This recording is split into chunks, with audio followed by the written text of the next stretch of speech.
Cette semaine, l'actualité du ministère des Affaires étrangères a été marquée par une intense activité diplomatique, la préparation de grands rendez-vous internationaux et le renforcement de la coopération bilatérale et multilatérale.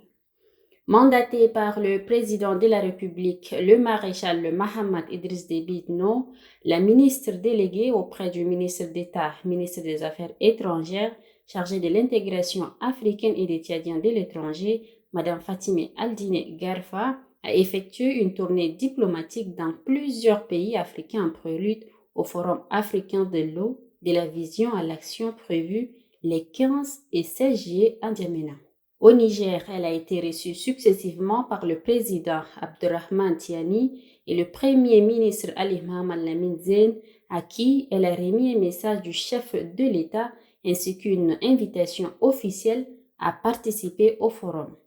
Les échanges ont porté sur la coopération bilatérale, les défis liés à l'eau et au changement climatique, ainsi que sur la situation de la communauté tchadienne vivant au Niger. Au cours de cette mission, la ministre déléguée a également effectué une visite de travail à l'ambassade du Tchad à Niamey, où elle a encouragé le personnel diplomatique à poursuivre ses efforts et insisté sur l'importance de la préparation de la prochaine conférence des ambassadeurs et de la conférence de la diaspora. La tournée s'est ensuite poursuivie au Burkina Faso, au Mali, en Mauritanie et au Togo, où la ministre déléguée a remis au chef d'État des messages personnels du président de la République ainsi que des invitations officielles au Forum africain de l'eau. Les entretiens ont mis l'accent sur le renforcement de la coopération, la gestion durable des ressources en eau et la nécessité d'une réponse africaine concertée face aux défis climatiques. Le président du FASO a bien évidemment été très enthousiaste de cette invitation de son homologue tchadien.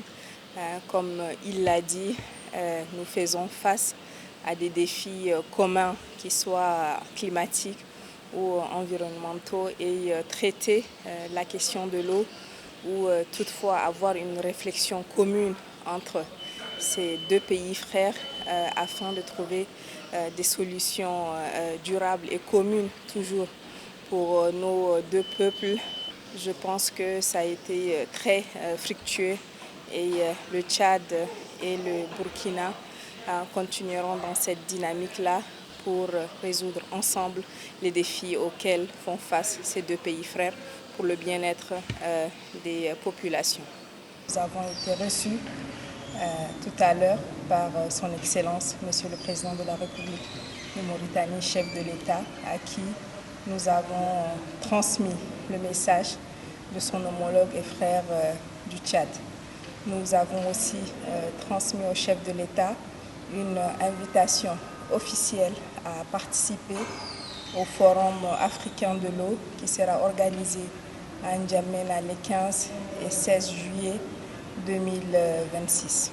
En marge de son séjour au Togo, la ministre déléguée a rencontré les représentants de l'Union des étudiants tchadiens au Togo.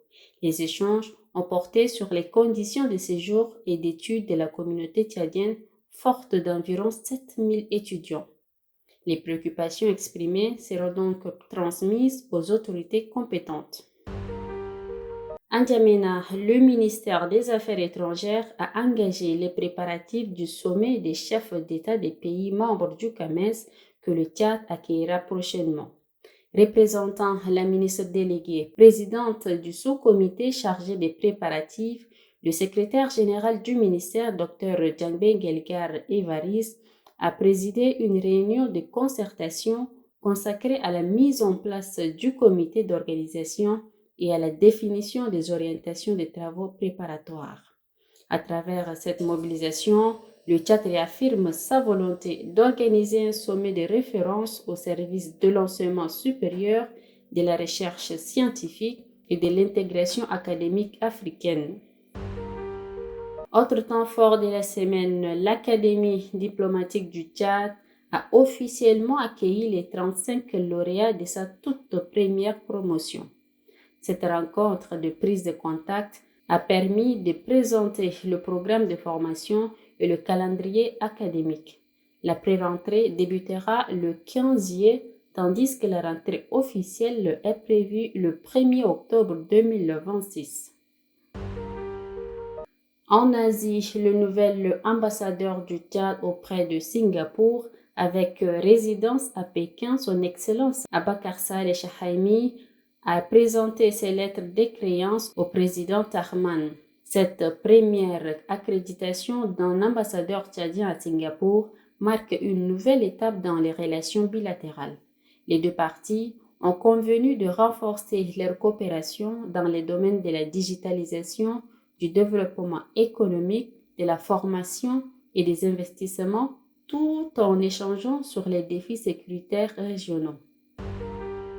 À Vienne, le représentant permanent du Tchad auprès de l'Agence internationale de l'énergie atomique, Youssouf Abassallah, a présenté ses lettres d'accréditation au directeur général de l'AIEA. Les discussions portaient sur le renforcement de la coopération dans le domaine de la santé, de l'agriculture, de la gestion des ressources en eau, de la sûreté nucléaire et du développement des capacités nationales. Enfin, à Paris, le Tchad a pris part à la session extraordinaire de la conférence ministérielle de la francophonie consacrée à l'audition des candidats au poste de secrétaire général de l'organisation. L'ambassadeur Amina Priscille Longo, active à cette conférence, représente le ministre d'État, chef de la diplomatie tchadienne. Le pays a également participé à la 133e session du Conseil permanent de la francophonie centrée sur les questions politiques, économiques et les préparatifs du prochain sommet de la francophonie.